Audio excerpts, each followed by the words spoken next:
ഊട്ടിയിലത്തെ എവിടെയെങ്കിലും ഒരു ഗാർഡനിൽ വെള്ള തന്നെ അതിമനോഹരമായി സെറ്റ് ചെയ്തിരിക്കുന്ന ആ ബീന ചേച്ചിയാണിത്. സുന്ദരിയായ ബീന ചേച്ചി എൻ്റെ കൂടെ നിൽക്കുന്നുണ്ട്. എന്തൊരു ഭംഗിയാ കാണാൻ. മോൺസ്റ്റർ ജൈൻ മോൺസ്റ്റർ മാത്രം.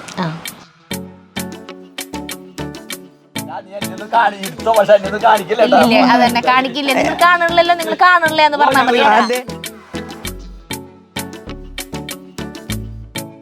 പ്രിയപ്പെട്ടവരെ നമസ്കാരം. നമ്മൾ ഒല്ലൂർ മേച്ചേരിയുടെ കട എന്ന് പറഞ്ഞിട്ട് നമ്മൾ നാളെ ഇവർക്ക് ഞങ്ങൾക്ക് ആണുങ്ങൾക്ക് ഡ്രസ്സ് എടുക്കാൻ വന്നിട്ടുണ്ടായിരുന്നല്ലോ. നമ്മുടെ മേച്ചേരി എന്ന് പറയുമ്പോൾ തന്നെ നമ്മുടെ ഒല്ലൂർ കാര്യം ഓർമ്മ വരുന്നത് Mecheri piece goods, Mecheri silk, ഇങ്ങനത്തെ തുണിക്കടകളാണ് ഓർമ്മ വരിക. മേച്ചേരി സിൽക്സ് പറഞ്ഞിട്ടുള്ള കട കുറച്ച് നാളായിട്ടുള്ളൂ കേട്ടോ. മേച്ചേരി പീസ് ഗുഡ്സ് ആണ് കുറേ വർഷങ്ങളായിട്ടുള്ള ഒല്ലൂർ സെൻറ്ററിൽ. അപ്പോൾ നമ്മുടെ വീട് അവിടെയാണ്.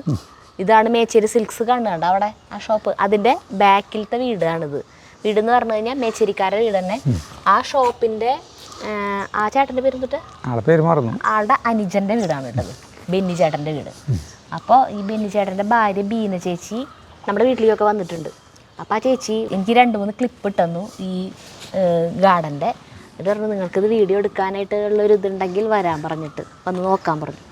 ഞങ്ങൾ വന്നപ്പോഴേ ഇപ്പം ഞങ്ങളിവിടെ നിൽക്കണ കാണുമ്പോൾ പറഞ്ഞില്ല എന്നുണ്ടെങ്കിൽ നിങ്ങൾ എന്തുട്ടാ തോന്നാ, വല്ല ബാംഗ്ലൂരാ അങ്ങനെ ഏതെങ്കിലും ഒരു ഗാർഡൻ, ഊട്ടിയിലത്തെ എവിടെയെങ്കിലും ഒരു ഗാർഡനിൽ വന്നിട്ടാണല്ലേ അല്ലേ, ഒരു വീടിന്റെ മുറ്റാണിതെന്ന് തോന്നുന്നു.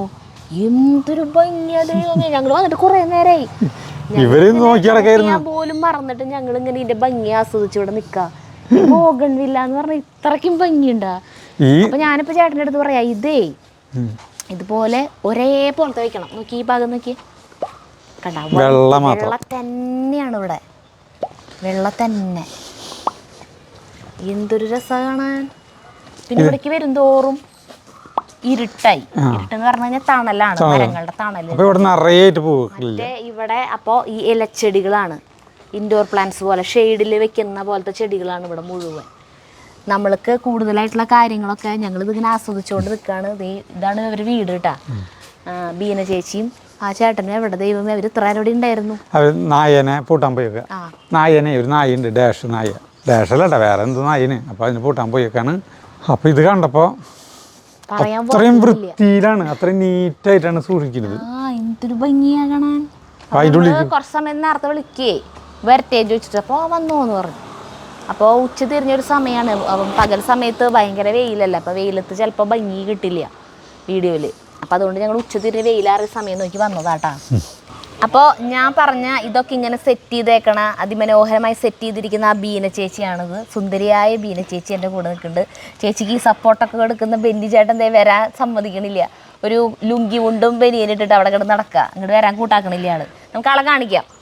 പിന്നെ പറഞ്ഞോ, ഇത് ചേച്ചി ഇന്നോട്ടാ ഇത് ഇങ്ങനെ ചെയ്യാൻ തുടങ്ങിയേ? ആ വൈറ്റ് ഒരു 15-16 കൊല്ലായി, വൈറ്റ് മാത്രം. പിന്നെ അതിന്റെ കൂടെ പച്ച കളർ കാണാൻ ഇപ്രാവശ്യം ശരിക്കും പൂവായിട്ടില്ല. അപ്പൊ ഇത് പൂവല്ലേ? അല്ല, ഈ പൂന വൈറ്റ് ഒരു 3-4 കൊല്ലായിട്ടുള്ളൂ. ഒരു കട മാത്രം എൻ്റെ കയ്യിലുണ്ടായിരുന്നുള്ളൂ. പിന്നെ ഞാനിപ്പോൾ ഒരു 2-3 കൊല്ലമായിട്ട് അതിനെ കൂടുതലായിട്ട് ഒരു 16 ചട്ടിയാക്കിയതാ എൻ്റെ കയ്യിൽ. അവിടെ അതായാലും ഒരു 2 കഷ്ണം കമ്പം വന്ന് തുടങ്ങിയതാ. അതും വന്ന് പിന്നെയും കൂട്ടി ഒരു 10-40 ചട്ടി വൈറ്റ് മാത്രമേ ഉണ്ടായിരുന്നുള്ളൂ. അത് കഴിഞ്ഞ് പിന്നെ എൻ്റെ ഇഷ്ടത്തിന് ഈ റെഡ്, അത് നോർമൽ റെഡാ, സാധാരണ റെഡാ. അതിനെ വെട്ടി റെഡാണത്. അതിനെ വെട്ടി ഞാനിങ്ങനെ ഹൈറ്റ് കൂട്ടാണ്ട് ഒരു അങ്ങനെ നിർത്തിയേക്കണത്. അതിന് വിട്ട് കഴിഞ്ഞാൽ അപ്പം ആകാശത്തേക്ക് പോകും, അതുപോലെയുള്ളതാണ്. അതും കമ്പ് വെട്ടിയിട്ട് നിറച്ചാക്കിയിട്ടുള്ളതാണ്. പിന്നെ ഇപ്പോൾ 2-3 വർഷമായിട്ടാണ് ആ ഹൈബ്രിഡുകളൊക്കെ വെറൈറ്റികളൊക്കെ ആക്കിയത്. പൂന വൈറ്റ് എല്ലാം അതാക്കിയത്. അത് പൂന വൈറ്റ്. ഇത് ഫുൾ ടൈം കൊല്ലം മുഴുവൻ എന്ന് പറഞ്ഞോണം ഒരു വെയിൽ നമുക്ക് കിട്ടിക്കഴിഞ്ഞാൽ അപ്പം നമ്മൾ നിറച്ച് പോവുക. ബ്രസ ബീച്ചായാലും ഈ പൂന ബീച്ചായാലും വർഷം മുഴുവൻ അതിനങ്ങനെ മഴ പെയ്താലും കൊഴിഞ്ഞു പോവില്ല. ഇതൊരു 2 മാസത്തോളം ഈ പൂവിടെ നിൽക്കും. അത് കഴിഞ്ഞ് ഇത് ഇതേപോലെ ഈ കളറാവും. ഈ കളറായി കഴിഞ്ഞാലാണ് അത് മുഴുവൻ അപ്പോൾ കൊഴിഞ്ഞു പോയാൽ അപ്പോഴത്തേക്കും അടുത്ത സെക്ഷൻ വരും. ഇതൊക്കെ ഇപ്പോൾ അധികം നാളായിട്ടില്ല. ആ ലാവൻഡർ കളറുകളൊക്കെ എൻ്റെ കയ്യിലുണ്ടായിരുന്നു തന്നെയാണ്. ഈ ബ്രസ ബീച്ചൊക്കെ ഒരു 2-3 വർഷമായിട്ടുള്ളൂ. Hybrid ruby red, chilli red, ഇതൊക്കെ പുതിയ ഐറ്റം. വന്നോ?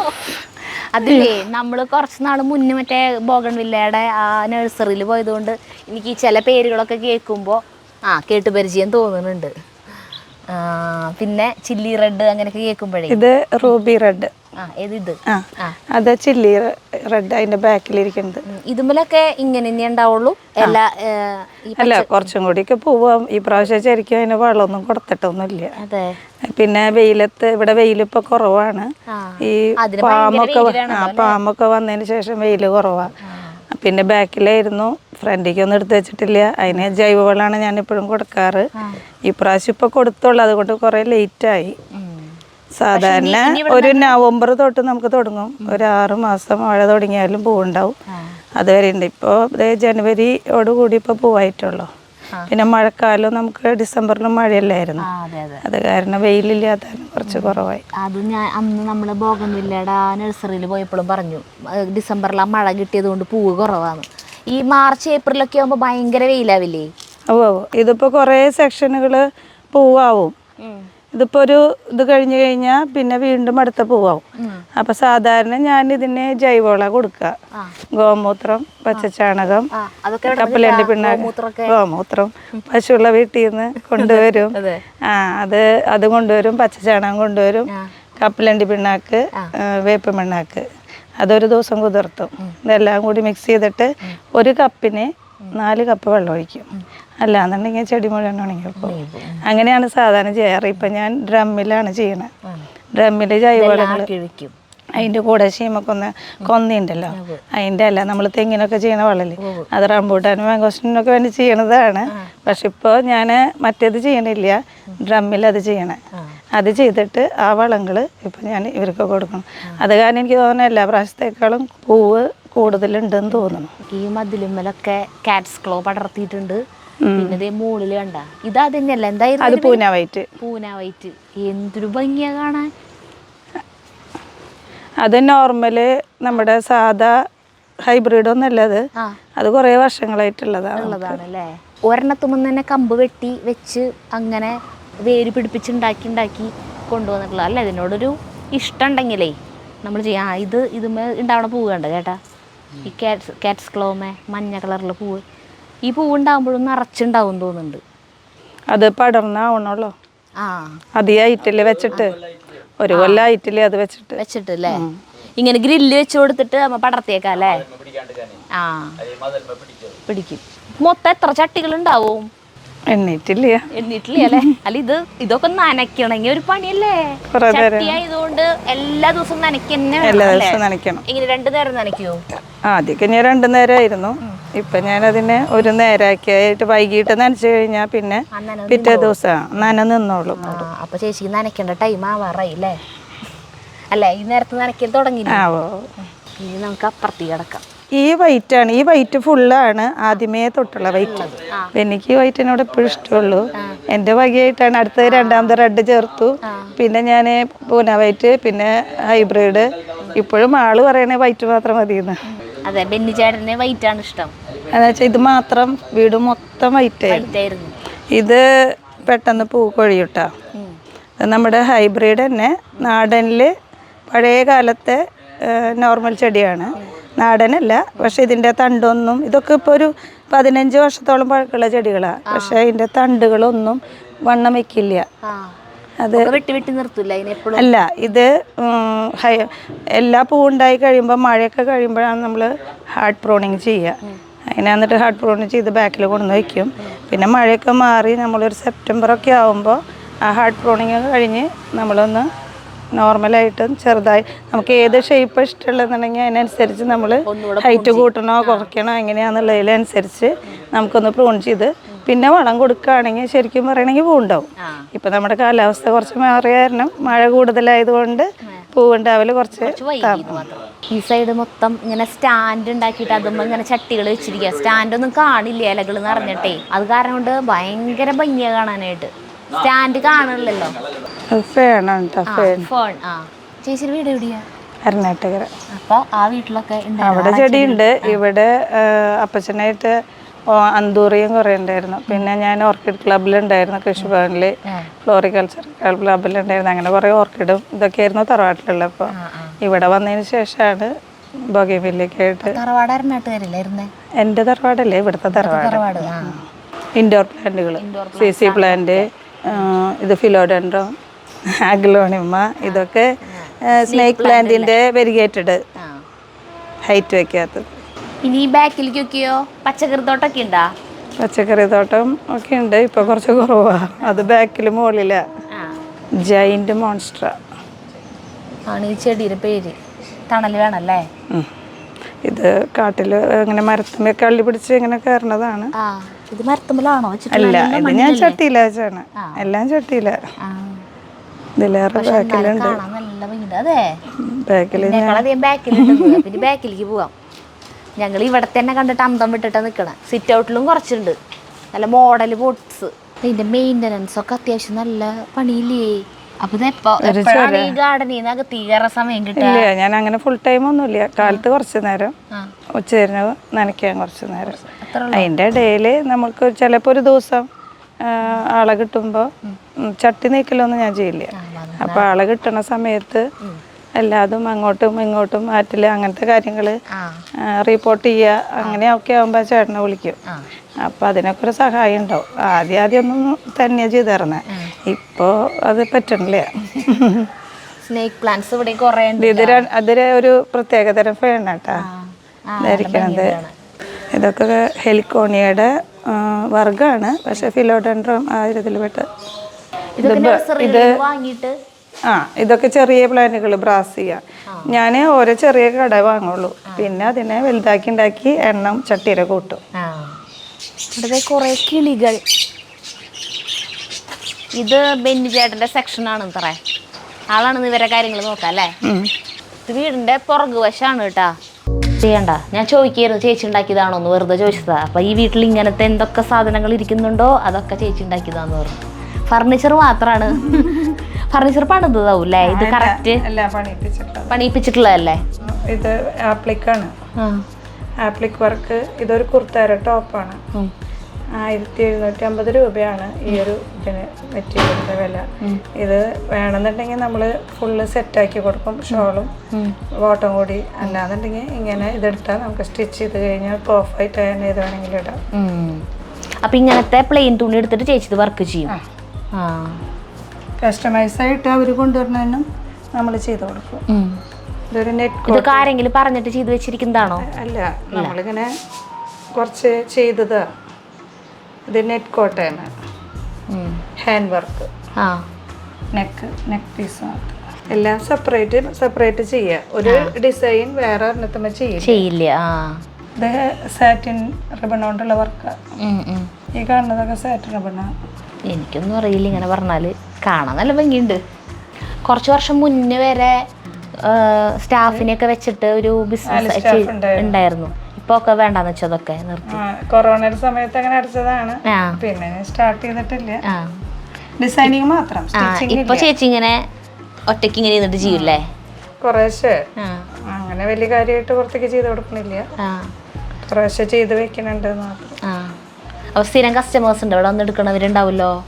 ഇപ്പൊ കുറച്ച് നാളായിട്ടില്ല, മറ്റത് അതുള്ളപ്പോ സ്ഥിരം ഉണ്ടായിരുന്നു. പിന്നെ വേറെ മെറ്റീരിയൽ നമ്മള് കൊണ്ടുവന്ന് തരുന്ന അവർക്ക് ചെയ്ത് കൊടുക്കും. എന്ത് മെറ്റീരിയൽ കൊണ്ടുവന്നാലും അവർക്ക് എങ്ങനത്തെ ഡിസൈൻ അവർ പറയണോ അത് നമ്മൾ ചെയ്ത് കൊടുക്കും. ഇത് ഹാൻഡ് വർക്ക്. ഇത് പഠിക്കാണ്ട് അപ്പൊ ഇത് ഇങ്ങനെ അതൊക്കെ ചെയ്യണേ?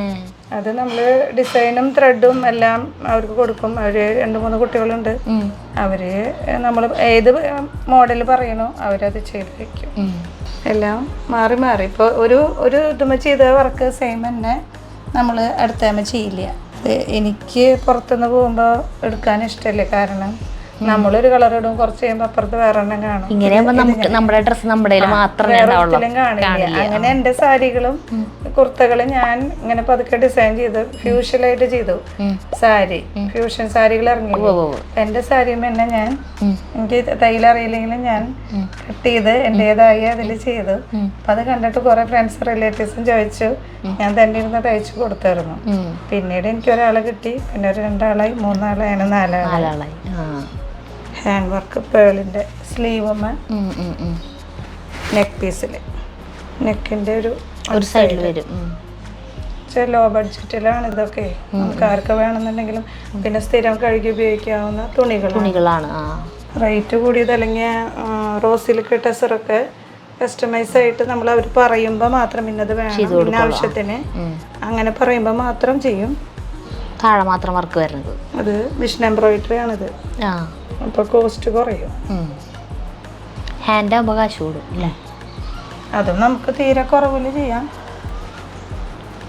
അടിയിൽ മാത്രം ഹാൻഡ് വർക്ക്, ആപ്ലിക്കും ഹാൻഡ് വർക്കും കൂടി മിക്സ് ആവും. ഓരോ കളർ കോമ്പിനേഷൻ്റെ നമുക്ക് ഈ കളർ ചിലവര് പറയും നമ്മളോട്, ചിലവർക്ക് ചിലപ്പോൾ ഉണ്ടാവില്ല, കയ്യിലുണ്ടാവില്ല കളറ്. പിന്നെ വേസ്റ്റ് അല്ല. ഇതൊരു സിൽക്കിലാട്ടോ, ഇത് കുറച്ച് കോസ്റ്റ്ലി ആയിട്ടുള്ളൊരു തുണിയാണ്. ഹാൻഡ് വർക്ക് മാത്രം താഴത്തേക്ക് ചെയ്തേക്കണം. ഒരു വൺ സൈഡ് ഹാൻഡ് വർക്കും ബീഡ്സും മിക്സ് ചെയ്തിട്ട് നെക്ക് പീസ് രസമുണ്ട്. ഇത് സ്ലീവ് കേട്ടോ, സ്ലീവുമ്മയ്ക്ക് വരണം. ഇങ്ങനെയാണ് വരാ. സാരിയാ? ഇത് സാരി. ചേച്ചിയുടെ സാരിയാണോ? അല്ല, ഞാൻ ചെയ്ത് വെച്ചിട്ടുള്ളതാണ്. ചെയ്തിട്ടുള്ള സാരിയാണ് കേട്ടത്. Applique work. എത്ര ദിവസം എടുക്കും ചെയ്ത് കഴിയാനായിട്ട് ഹാൻഡ് വർക്ക് ആവുമ്പോൾ? ഇത് ആപ്ലിക് വർക്കാ, മിഷൻ എംബ്രോയിഡറി ആപ്ലിക് വർക്ക്. ഇത് തല അല്ലേ? മുന്താണി മൊത്തം ഇങ്ങനെ വരുന്നുണ്ടല്ലേ? സ്പ്രെഡ് ചെയ്തിട്ട് സാരി ഫുൾ ഉണ്ട്. അപ്പോൾ ഇതിങ്ങനെ റണ്ണിങ് മെറ്റീരിയൽ വാങ്ങിയിട്ട് ചെയ്യണത്? അത് റണ്ണിങ് മെറ്റീരിയൽ, സിൽക്ക് മെറ്റീരിയൽ വാങ്ങി നമ്മൾ ഇങ്ങനെ ചെയ്തു. ആപ്ലിക്കും മിഷൻ എംബ്രോയിഡറിയും കൂടി മിക്സ് ചെയ്ത് ചെയ്യണത്. ഫുള്ള് മെറ്റീരിയലും ലേസ് വെച്ച്, ക്രോഷ്യോ ലേസ് ആണ് രണ്ട് ക്രോഷ്യോ ലേസ് വെച്ച് ഈ സെന്ററിൽ ഇവിടെയും വെച്ചു, ഇടയിലും വെച്ചു കൊടുത്തു. ഫുള്ള് അങ്ങനെ സാരി ഫുള്ള്. ഇത് ഓൾറെഡി ത്രെഡ് വർക്ക് ഉണ്ടായിരുന്നു അല്ലേ? അത് മെറ്റീരിയൽ അത് നമ്മൾ ക്രോഷ്യോന്റെ ലേസും ഇടയിൽ ഒരു ക്രോഷ്യോ ലേസും കൊടുത്ത് വെച്ചേക്കാണ്. വേറെ ഒന്നുമില്ല. ഒരു ഫുള്ള് ബോർഡർ വർക്ക് ചെയ്താണ്. ഇത് എന്താണ് ഫുൾ ബോർഡർ.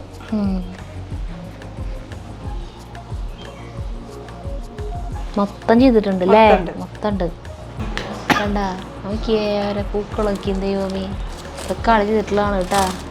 അപ്പോൾ ബീന ചേച്ചിയുടെ കുറേ കരവിരുതുകൾ കണ്ടില്ലേ? നമുക്ക് അത്ഭുതം തോന്നുന്നത് എവിടെ നിന്നാണ് ഇങ്ങനെ സമയം കിട്ടണമെന്ന് ഇതൊക്കെ ഇരുന്ന് ചെയ്യാനും. ഇതൊക്കെ ആളൊരു പാഷനായിട്ടൊരു ഇഷ്ടം കൊണ്ട് ചെയ്യണതാണ് അല്ലേ? ഇഷ്ടം കൊണ്ട് ചെയ്യുമ്പോൾ നമുക്കതൊരു ബുദ്ധിമുട്ടായിട്ട് തോന്നൂല. അതെ, നമ്മൾ സമയം കണ്ടെത്തും. അപ്പം ഇനി ഞങ്ങൾ ഇവിടെ നിന്ന് ഇറങ്ങാണ്. ഇപ്പോൾ ചെയ്തിട്ടുള്ള വർക്കിലത്തെ കുറച്ചെണ്ണം എടുത്ത് കാണിച്ചെന്താണ്, ഇനിയും കുറേ ഉണ്ടെന്നാണ് പറയണേ. അപ്പോൾ ഞങ്ങളിനി ഇവിടെ നിന്ന് ഇറങ്ങുകയാണ്.